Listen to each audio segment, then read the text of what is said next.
Good morning, Facebook, YouTube, Twitter, and Google+. This is Rich again, back for your first video blog of the day for Monday, May 23rd, 2016, around 7:39 in the morning, Berwick, Massachusetts. It's going to be a nice and sunny day out today. Highs in the 70s. Tomorrow it's going to be partly cloudy, maybe some rain showers in the 60s, and afterwards supposed to be 80s through the Memorial Day weekend. Some news to report: the Oklahoma City Thunder crushed the Golden State Warriors by a score of 133-105 last night, and Thunder up 2-1. And also in the NHL Stanley Cup playoffs, Eastern Conference Finals, the Tampa Bay Lightning beat the Pittsburgh Penguins by the score of 4-3 in overtime. The Lightning up 3-2. They could close the Penguins out in Game 6. The St. Louis Blues has announced that Jake Allen will be starting Game 5 of the Western Conference Finals between them and San Jose Sharks at 8 p.m. Catch that game on NBCSN and CBC in Canada. And that's about it on the news.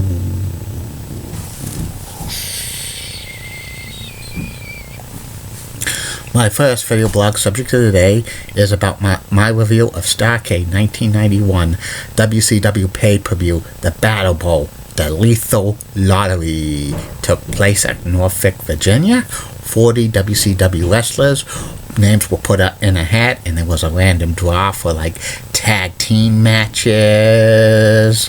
And the winner of these tag team matches would go on to Battle Bowl, which was a 2-ring battle royal. They would get up a Lethal Lottery Battle Bowl ring, and it could have been friends teaming up with friends, foes against foes, and teams facing off against each other, the partners.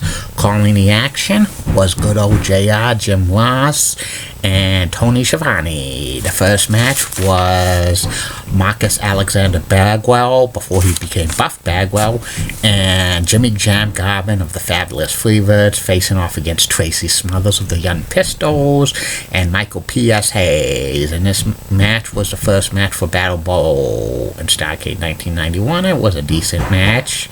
It was back and forth. Hayes and Garvin were arguing on one of each other. They teased to break up. In the end, Marcus Alexander Bagwell pinned Tracy Smothers with the Fisherman Suplex. It was also known as the Perfect Plex when Mr. Perfect used it in WWE.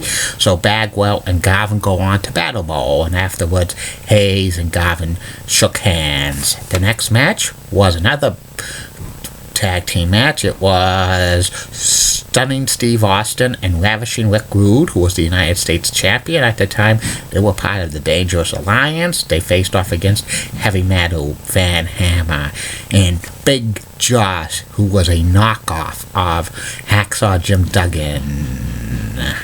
And this match was a decent match, but at the end, Ravishing Rick Rude gives the Rude Awakening to Van Hammer, and Stunning Steve Austin and Ravishing Rick Rude advanced to Battle Bowl. The next match was another tag team match. It was Dustin Rhodes and Richard Morton, who was representing the York Foundation, facing off against El Igante and Larry Sabisco with Medusa. A lot of arguing with this match between El Igante and Larry Sabisco. Ending had El Igante throw Larry Sabisco into the ring, and he would drop kick by Dustin Rhodes and Richard Morton. Dustin Rhodes pins Larry Sabisco for the 1-2-3, and Dustin and Richard Morton advanced. The next match was another tag team match. It was Bill Kazmaier and Justin Thunder Liger facing off against Mike Graham and DDT Diamond Dallas Page. Feel the bang, but Page was basically a rookie in this match, and it was about maybe a 5-6 minute match. Ending had Bill Kazmaier throw just Justin Thunder Liger onto Diamond Dallas Page and Mike Graham, and Liger pinned Page for the 1, 2, 3, and they advanced to Battle Bowl. The next match was another tag team match. It was the Total Package Lex Luger, who was the WCW World Champion, and the Enforcer Arn Anderson of the Dangerous Alliance, with Harley Race facing off against Terrence Taylor, representing the Yoke Foundation, and the Z-Man. Not too much special in this match, and it was Lex Luger giving Terrence Taylor the pile driver he called the Attitude Adjustment for the 1, 2, 3, and Luger and Anderson advance. The Attitude Adjustment is now a move that John Cena uses, like a Samoan drop. It used to be FU, but they had to change it because the WWE's PG. But that's another story for another day. The next match was Ricky the Dragon Steamboat and Todd Champion, representing the Patriots, facing off against Cactus Jack and Buddy Lee Parker. Before the match, Cactus Jack attacked Buddy Lee Parker, and it was just an easy match. Ricky Steamboat pins Buddy Lee Parker for the 1, 2, 3. The next match was Sting and Abdullah the Butcher facing off against Beautiful Bobby Eaton and Flying Brian Pillman. Beautiful Bobby Eaton was representing the Dangerous Alliance, and Abdullah the Butcher attacked Sting before the match. And then Bobby Eaton was pummeling Sting most of the match, and like Abdullah was also trying to like beat up on Sting, his partner, but Flying Brian like attacks Abdullah, and ending had Sting pin Beautiful Bobby, and then Abdullah attacks Sting after the match, and Cactus Jack comes in, but Sting moves out of the way and Cactus Jack hits Abdullah the Butcher, and the Butcher and Cactus Jack fight all the way to the back on the stage area. The next match was another tag team match. It was Big Van Vader. It's time. It's Vader time. And Mr. Hughes facing off against Rick Steiner and the Night Stalker, who was substituting for the Diamond Stud, who was injured.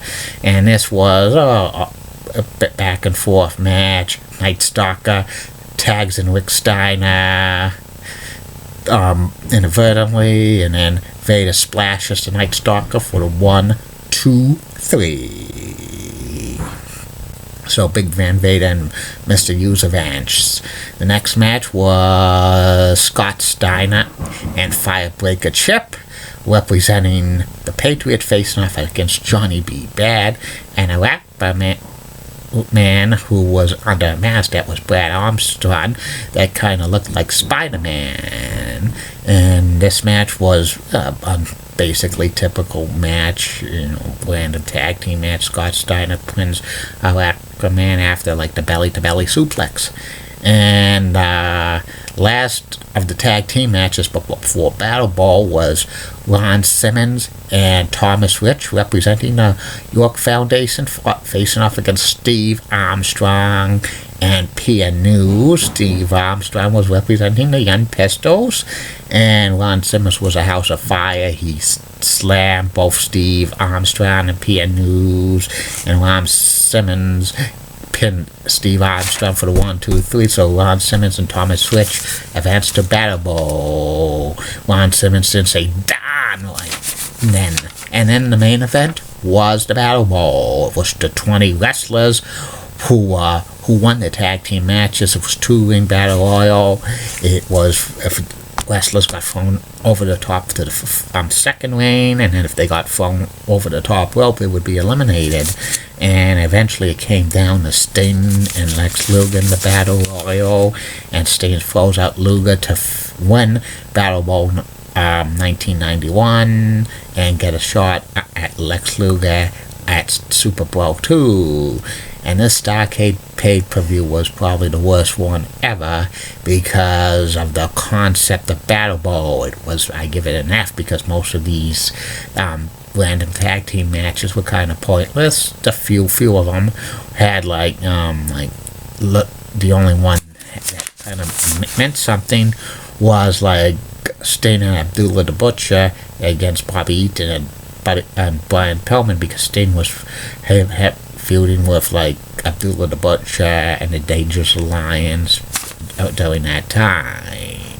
And WCW had Battle Bowl concept. They used it next year at Starrcade 92, and also they had its own pay-per-view in 93, and eventually they brought it back at Slamboree 1996. So it was kind of a little bit of a cool concept, but they should not have had it at the biggest pay-per-view of WCW's US Starrcade, because Starrcade is usually when all feuds in WCW culminate, and was also the first Starrcade that Ric Flair was not involved in. So this one's an F in my book. Tomorrow will be Starrcade 1992 from the Omni in Atlanta. Later on today, 2 more video blogs. One will be about 60-minute sports, and the third and final video blog of the night will be about NHL Hall of Famer Pat LaFontaine. Keep calm, everybody. Julie Buttigieg, Molly Wells of Blood of WCCOX and has nice legs. Elizabeth Hutt's so stunning, she's the best. Amy Swinsy's awesome. And Linda Church of WPIX Channel 11 in New York rocks and has nice legs. And in the words of Sean, we should get out by.